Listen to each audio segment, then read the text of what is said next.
अभी एक ड्राफ्ट आया है और उसको लेकर के तमाम सियासी पार्टियां अलग अलग तरह का बयान दे रही हैं। सवाल यह उठता है कि 2,89,00,000 मिसिंग वोटर्स हैं जिनके नाम कटे हैं। आपको लगता है कि प्रक्रिया में लेकुना है, कहीं ना कहीं कोई बड़ी कमी है? और अगर कमी है भी तो जो फॉर्म 6, 7 और फॉर्म 8 की जो व्यवस्था है, क्या वो सफिशिएंट नहीं है? 51 और 52 से चुनाव देश में हो रहे हैं। समय समय पर हमारी जो सूची थी वो अपडेट की जाती रही। समय समय पर एसआईआर प्रक्रिया भी हुई, क्योंकि डिटेल में 10 साल के बाद, कभी 11 साल के बाद, 12 साल के बाद, अब 2002, 3 और 4 के बाद अब की बारी की गई है। रीजन क्या है कि अपोजिशन पार्टियों का एक आरोप था कि हरियाणा, दिल्ली और महाराष्ट्र में अपोजिशन पार्टियों ने ये कहा कि ये जो रूलिंग पार्टी है उसके वोट जो है लाखों लाखों बढ़ा दिए गए हैं और हमारे लाखों वोट जो हैं हमारे काट दिए गए हैं अपनी वोटर लिस्ट से। इस बात को लेकर मंथन किया गया और महाराष्ट्र के बाद कमीशन ने विचार करने के बाद ये कहा कि एसआईआर प्रक्रिया में लेट हो रहा है, काफी दिन हो गया है, क्यों ना शुरू कर दिया जाए। और ये बिहार से शुरू कर दिया गया, सामने बिहार था।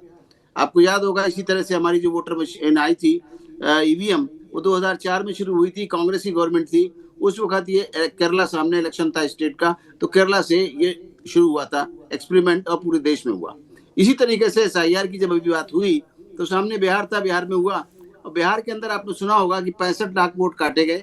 उसके अंदर मरे हुए भी वोट थे जो मर चुके हैं काफी दिन से, और जो माइग्रेट कर गए परमानेंटली या जो शिफ्ट कर गए। और 22 लाख वोटों को सुना होगा आपने कि उसके अंदर ऐड भी किया गया और चुनाव हुआ सफलतापूर्वक। लेकिन उसमें आप ये मुझे बताइए, मैं आप लोगों से जानना चाहता हूं कि 65 लाख वोट कटने के बाद क्या 5 वोटर आए भी सामने जिन्होंने कहा कि हमारे साथ ये गलत हुआ है? ऐसा नहीं था। अब आप देखिए, अभी यूपी की बात है।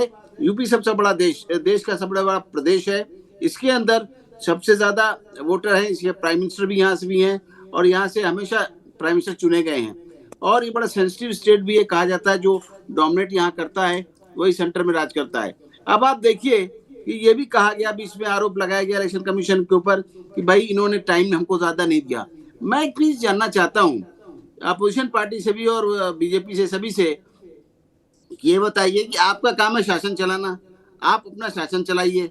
इलेक्शन कमीशन का काम है अपनी सूची तैयार करना, अपने टाइम से इलेक्शन कराना, संवैधानिक तौर पे हर वोटर को राइट देना और अपने हिसाब से इसका इलेक्शन कराना, डेट्स वगैरह जो भी होती है।